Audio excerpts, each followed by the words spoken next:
Assalamualaikum warahmatullahi wabarakatuh. Perkenalkan, nama saya Ida Nurjana. Baiklah, di Setase Keperawatan Gawat Darurat dan Kritis, di sini saya akan menjelaskan tentang Osoka, yaitu tentang trauma torak. Baiklah, di sini saya akan menjelaskan terlebih dahulu trauma torak. Sebelum menjelaskan trauma torak, trauma itu sendiri adalah luka atau cedera fisik lainnya atau cedera fisiologis akibat gangguan emosional yang hebat. Sedangkan trauma torak adalah luka atau cedera yang mengenai rongga torak yang dapat menyebabkan kerusakan pada dinding dada ataupun isi dari vakum torak yang disebabkan oleh benda tajam atau benda tumpul dan dapat menyebabkan keadaan gawat torak akut. Penyebab trauma pada torak dapat dibagi menjadi dua, yaitu 65% trauma tumpul dan 34,9% trauma tajam. Penyebab trauma torak tersering adalah kecelakaan kendaraan bermotor. Selanjutnya yaitu saya akan menjelaskan pathway atau pathoflow pada trauma torak. Pada kasus yaitu terjadinya trauma tumpul di torak, lalu menyebabkan cedera jaringan lunak, cedera atau hilangnya kontinuitas struktur, sehingga terjadinya perdarahan jaringan intraalveolar, kolaps arteri dan arteri-arteri kecil, hingga tahanan perifer pembuluh darah paru meningkat. Lalu terjadinya reabsorpsi darah oleh pleura tidak memadai atau tidak optimal, sehingga terjadinya hematotorak. Dari hematotorak itu terjadinya merangsang reseptor nyeri pada pleura visceralis dan pariellatis. Lalu terjadinya diskontinuitas jaringan. Lalu di situ menyebabkan nyeri akut. Dari hematotorak dapat menyebabkan ekspansi paru dan di situ terjadinya edema trakea atau faringel. Lalu peningkatan produksi sekret dan penurunan kemampuan batuk efektif. Lalu diangkatlah diagnosa ketidakefektifan bersihan jalan nafas.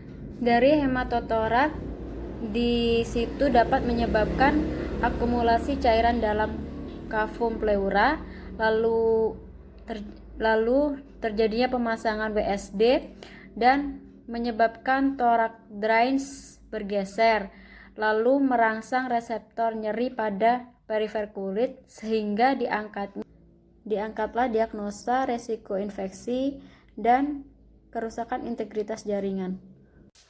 Baiklah, selanjutnya saya akan menjelaskan tentang pengkajian pada pasien hematopneumotorak di ruang IGD Rumah Sakit Umum Pusat. Identitas klien yaitu nama Tuan A, jenis kelamin laki-laki, suku bangsa Indonesia, agama Islam, diagnosis medis hematopneumotorak, alamat Palembang, warna triase yaitu merah. Pada pengkajian primary survey, pada RW yaitu jalan nafas klien tidak paten, obstruksi yaitu cairan, suara nafas gargling, keluhan lain pada pemeriksaan foto X-ray dada dengan hasil hematopneumotorak kanan.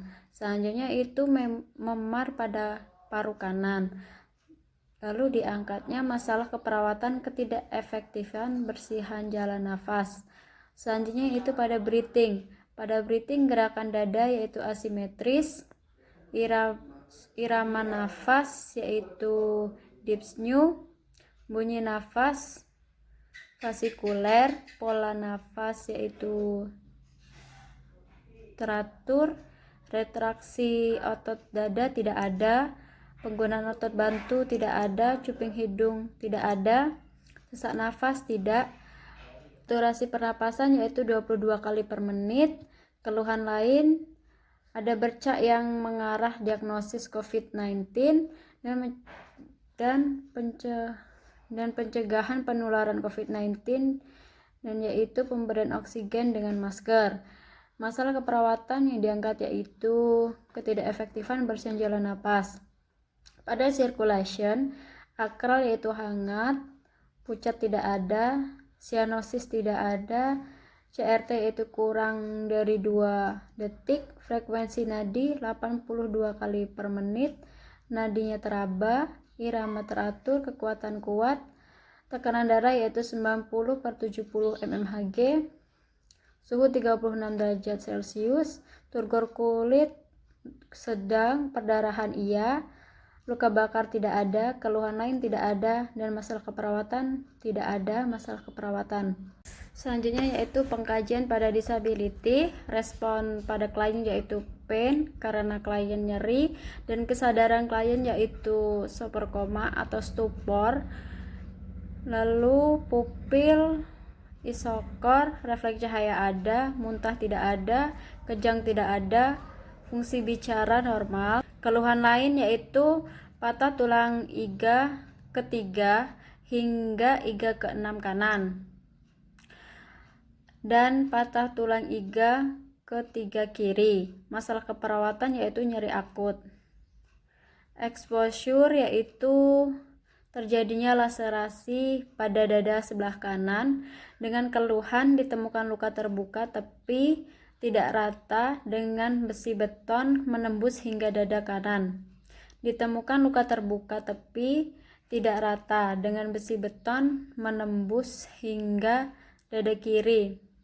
Masalah keperawatannya yaitu nyeri akut, kerusakan integritas jaringan, dan resiko infeksi.